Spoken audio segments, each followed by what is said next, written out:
Axşamınız xeyir olsun, əziz dəyərli yoldaşlar. Hər birinizi Dadaşov kanalında salamlayıram. Bugünkü bizim dərsimiz DHCP serverə aid olacaq. DHCP server nədir? Nədə istifadə olunur? Hansı rolları var? DORA nədir? Hamısını mən sizə izah edəcəm. Çoxunuz yəni ki, artıq DHCP-nin nə olduğunu bilirsiniz. Nə cür istifadə olunur? Bilməyənlər üçün deyim ki, DHCP Dynamic Host Configuration Protocol, yəni şəbəkədəki cihazlara avtomatik olaraq IP ünvanı, gateway, DNS ünvanları kimi şəbəkəli parametrləri təyin edən bir servisdir. Əsas vəzifələri nədir? IP ünvanların idarə edilməsi. Yəni sizin şəbəkədə olan device-larınıza avtomatik ünvanı paylayır. Müəyyən müddət üçün, yəni IP lease time deyirlər də, icarə kimi verir. Təkrar edən istifadə üçün istifadə edilməyən IP-ləri geri qaytarır. Şəbəkə konfiqurasiyasının mərkəzləşdirməsi bütün cihazların gateway, DNS server, subnet mask kimi parametrləri mərkəzi olaraq təmizləyir və konflikt deyirlər, collision domain, onların qarşısını alır. İndi isə çoxlarınız yəqin ki, DORA haqqında eşitmisiniz. Mən onun bir qısaca bir şəklini çəkim sizə. DORA abreviaturası nədir, nə cür istifadə olunur? Təsəvvür edək ki, bu bizim routerımızdır, cihazımızdır. Və bunun da IP-si belədir. 192.168.100.1 gateway 255.255.255.0 subnet əstağfurullah. Deməli, gateway-də belədir və bunu silək, belə edək. Və bizim bir notebook'umuz var, laptopumuz var. Bu da bizim DHCP serverimizdir, belə deyək. Və ilk növbədə biz yəqin ki, adətən Wi-Fi necə qoşuruq? Wi-Fi kodunu yazdıq, gözləyirik connected, amma biz arxa fonda olan prosesi təəssüflər olsun ki, görə bilmirik ki, orada hansı autentifikasiya növü gedir, qoşulma nə cür gedir. Mən onu sizə həm Word-də yazacağam, həm də şəklini izah edəcəm. Birincisi DORA prosesi belədir ki, DORA 4 hissədən ibarətdir. Birincisi DORA-da Discover-dir. Discover nədir? Yəni aşkarlanma. Şəbəkədə cihaz şəbəkəsidir. DHCP serveri axtarır. Yəni belə deyək. Tutalım ki, bizim Wi-Fi-mızın adı məsələn admindir, paroli də 1-dən 6-ya qədərdir. Mən o notebookda yığdım və hal-hazırda artıq başlayır connecting getməyə. Və connecting gedən zaman, yəni bizim notebook'umuz, laptopumuz cihazı şəbəkədə DHCP serverini axtarır. Discover aşkarlanmaq deməkdir. Mən yazım o sizə. Aşkarlanmaq. İkinci offerdir. Offer yəni təklifdir. Təklif nə deməkdir? DHCP server, yəni məsəl üçün birinci Discover-də laptop DHCP serverə ünvanlayır ki, burada DHCP server var. DHCP də avtomatik olaraq bəli, qeyd edir ki, bəli, mən buradayam.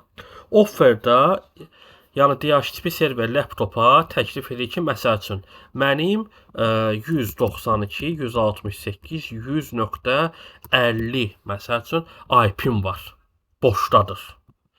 Və üçüncü bizim terminimiz gedir request, yəni sorğu.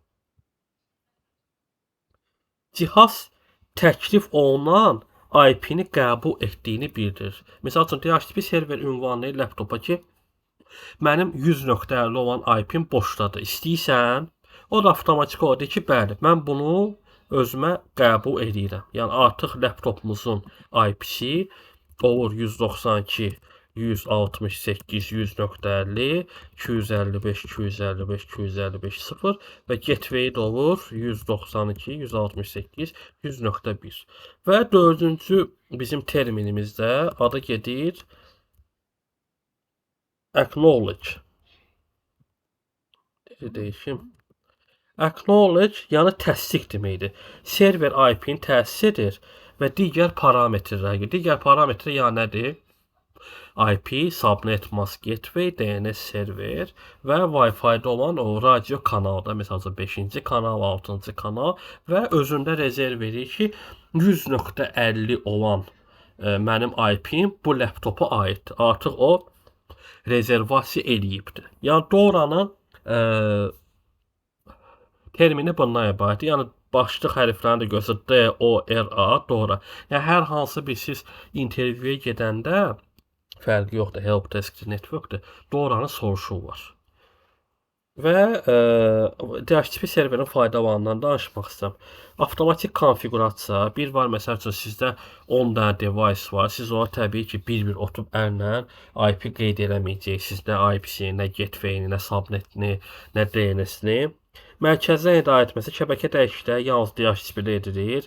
Səmərəlik IP ünvanları dinamik idarə olunur. Ehtiyac qədər istifadə. Və tətbiq sahələri DHCP server harda istifadə edilir? Evdə kiçik ofis şəbəkələr SOHO deyirlər də onlara. Routerların çoxusu daxili DHCP serverə malikdir. Korporativ şəbəkələrdə ayrılmış DHCP serverlər. Windows serverdir, Linuxdur, ICT-dir, DHCP-dir, Cisco üzərində. Cisco məsələn access point-lər var, yəqin görmüsünüz. Meraki-lər var və digər cihazlar üzərində. Və yəqin ki, çoxlarınız bu coffee shop-lardır, məsələn aeroportlardır, hansısa bir kafelərdə məsəl üçün gəlib oturursunuz, görürsünüz yazır ki, free Wi-Fi zone və yaxud da Wi-Fi, Wi-Fi kodunu deyir. Bizə soruşursunuz ki, mənə zəhmət olmasa iş görəcəm burada. Mənə Wi-Fi-ın kodunu deyin zəhmət olmasa. Wi-Fi kodunu siz daxil edirsiniz, zaten avtomatik qoşulur. Yəni orada heç bir IP-ni manual əldə etməyə ehtiyac yoxdur. Çünki o hamısı DHCP üzərindən paylanılır və IoT sistemləri var. IoT-dakı Internet of Things gedir. Çox sayılı cihazlar. Həm cihazı əlinlə də konfiq eləmək olar. Amma ən çoxsu avtomatik idarə olunur. Və gəlin bu bizim serverimizdir. Əslində praktikada mən keçən dərsdə ondan öncəki dərsdə demişdim. Bəziləri soruşur ki, bir serverin üzərinə heç də rol qaldırmaq var. Ya praktikada qanunda belədir ki, məsəl üçün domain kontrollerdə biz Active Directory domain servisi adı DS-i qaldırırıq, DNS-i və burada onun default olaraq FS olur və lokal server o heç və DNS olur. Yəni hansısa bir cihazları, kompüterləri biz domenə daxil olmaq üçün bir serverin üzərində olur. DHCP üçün ayrıca server qurulmalıdır, RDS üçün ayrıca server qurulmalıdır, terminal server üçün ayrıca, print server və digərlər. Yəni hamısını bir serverə yığmaq mümkün deyil, çünki orada failover məsələləri də var, orada load balancing məsələləri də var, yəni laqusqa söhbəti var. İndi bizə fiziki olduğu üçün mən hamısını müvəqqəti olaraq, yəni DHCP-də bu serverin üzərində qaldırıb sizə test eləyəcəm. Deməli, ilk növbədə biz DHCP serverin rolunu qaldırmalıyıq. Manager daxil olaraq add roles and features-a daxil olaraq next-i vuraraq, yenə də next və burada deməli bizdə artıq rollarımız var. Mən DHCP-ni yazmışam deyə görürsüz, görün qoyacaq add features. DHCP-ni seçərək next-i vururuq. Next və install.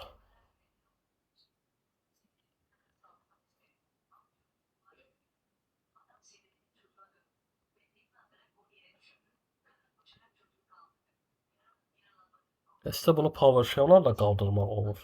Amma standart mən artıq öyrəşmişəm rolları server menecerinə əlavə eləmək.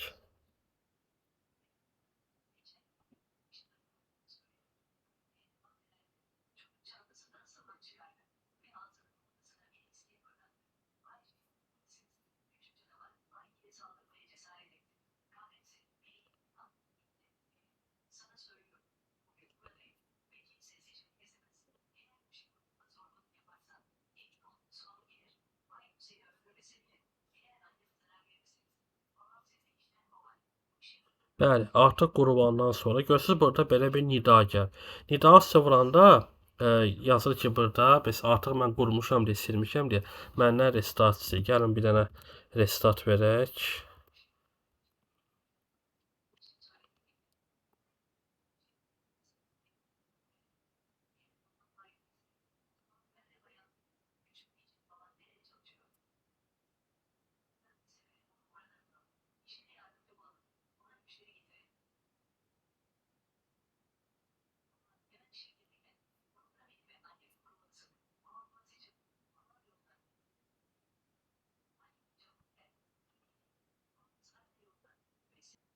Aha, bizim serverimiz restart olunandan sonra biz şifrəmizi daxil edərək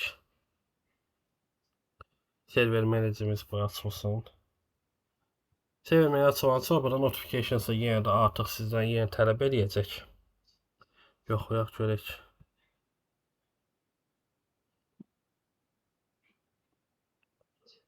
Bəli, nidamız gəldi və burada complete DHCP configuration seçərək, burada next-i vuraraq, burada bizim kreditallarımız qalmalıdır. Çünki DHCP serverdə administrativ rola tələb olunur. Çünki skip-i vuranda IPv4, IPv6 bəzən aktiv olunmur. Orada PowerShell-da komandalarını aktiv eləmək olar. Biz burada commit-i vuraraq, deməli, close-u vururuq və nə edirik? Tools bölməsinə daxil olaraq DHCP-yə daxil oluruq və gördüyümüz kimi, bunu biraz böldüm. Burada bizim domen kontrollerimiz var. Gelir IPv4 6 aktivdir. Əgər burada X olanda servisdən DHCP servisi restart da verə bilərsiniz. Yəni yoxlaya bilərsiniz. Və biz nə edirik? Biz skoplar yaratmaq. Skop yəni aralıq deməkdir əslində. Misal üçün bizim 192, 168 məsəl üçün 206.1-dən 254-ə qədər bizim IP-lərimiz var, amma bizdən tələb edirlər ki, məsəl üçün bu aralıqda DHCP-yə çıxış olsun və yaxud da DHCP verilsin. Biz də nə edirik? IPv4-ün üstünə vuraraq burada new scope var. New scope-un üzərinə vuraraq next-i vururuq. Burada adını yazırıq. Mən yazıram DHCP. Burada görürsünüz IP adres range var. Yəni DHCP hansı IP-dən hansı IP-yə qədər paylanılsın. Məsəl üçün bizim öz serverimizin IP-si 192, 168, 206, 130'dur. Mən də bura yazıram 192, 168, 206, 150-dən, məsələn 192, 168, 206-dan olsun 200-ə qədər. Length subnet mask yerində qalaraq next-i vururuq. Hə, artıq mən vermişəm deyə qəbul edəm. Olsun 160-dan, hə, yaxşı. 220-yə qədər. Artıq var deyə gəlin bu skopu silək. Delete edək.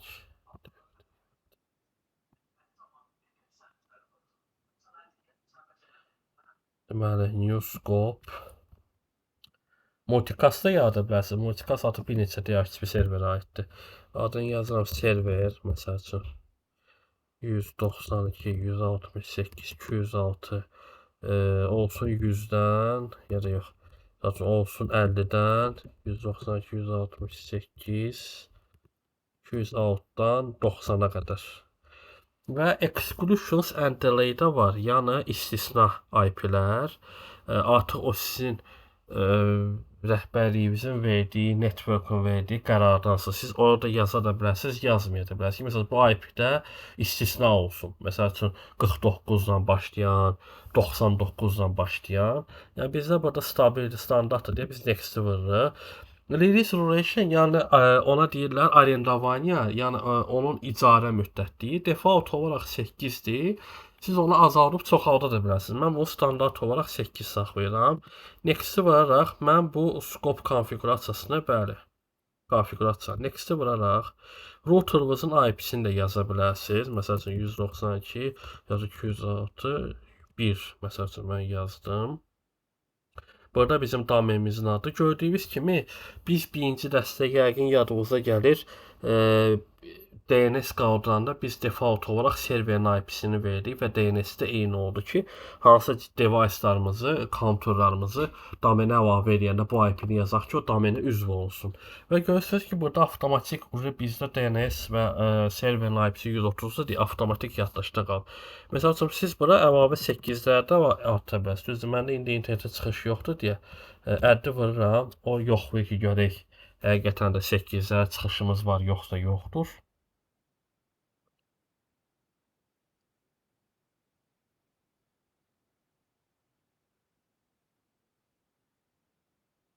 Gördüyünüz kimi yazır ki, biz yoxdur, əlavə eləmək istəyirsiniz. Mən yes edirəm, next-i vuraraq. Burada bizim Win servisləri. Win servislər mən bildiyim qədər istifadə az olunur deyə, tək-tük olunur deyə biz bura heç nə yazmırıq. Next-i vararaq, next və finish-i var və gördüyünüz kimi artıq bizdə burada skop yarandı. Gördüyünüz kimi bizdə adres pool var, yəni aralıq 50-dən 90-a qədərdir. Adres serizlərimiz var və reservationlar var ki, məsəl üçün bizim hansısa bir departamentimizdə falan nömrəli IP verilsin və full internet olsun, yəni rezervasiya olsun IP-si ki, müddəti bitməsin. Yəni siz onu burada əlavə edə bilərsiniz. Məsəl üçün new reservation edərək həmin hostname-i də bura yaza bilərsiniz, IP-ni də yaza bilərsiniz, MAC adresi və açıqlamasını da yaza bilərsiniz ki, nə üçün istifadə olunur.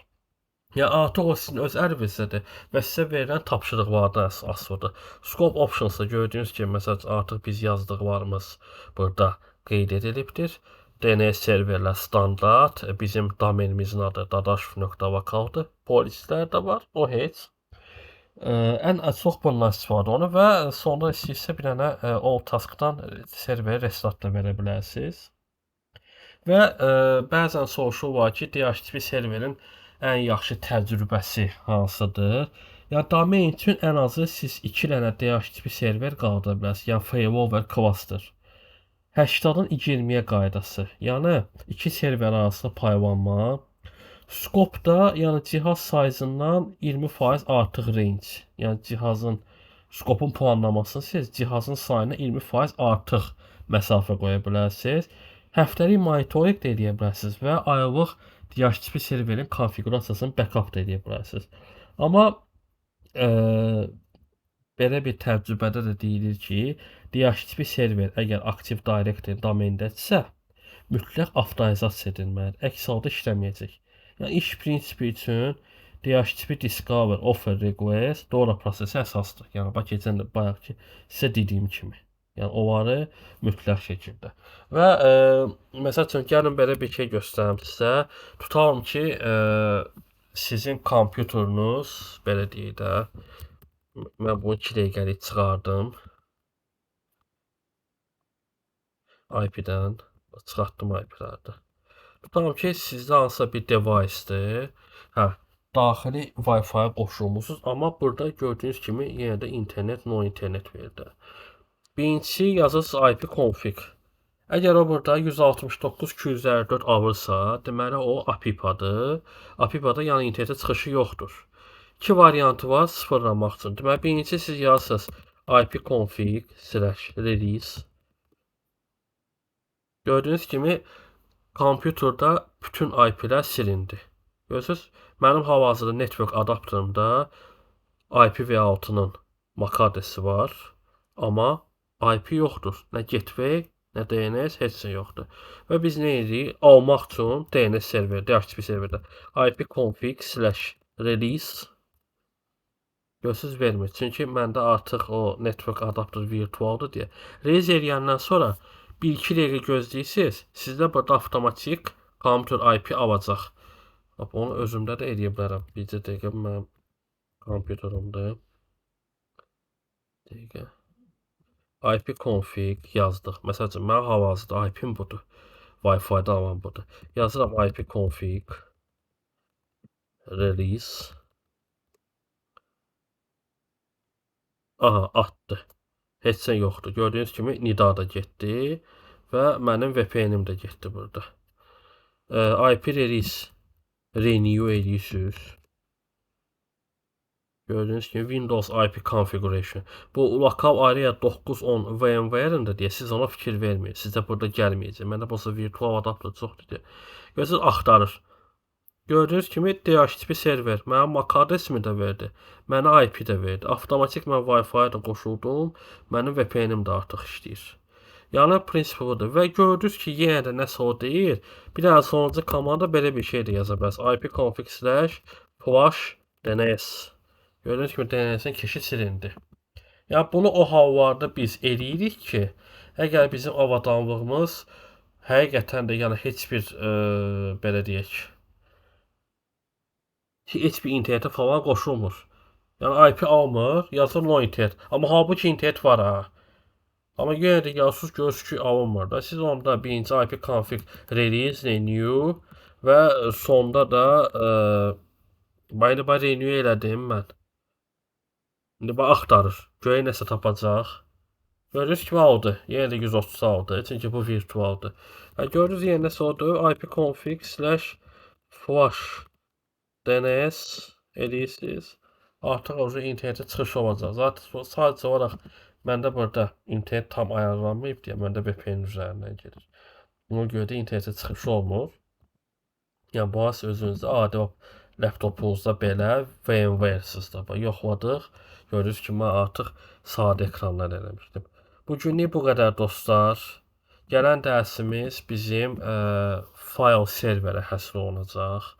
Sharing fayl və folderlara nə cür istifadə olunur. Hamısını mən sizə göstərdim. Sağ olun, gələn görüşlərdək.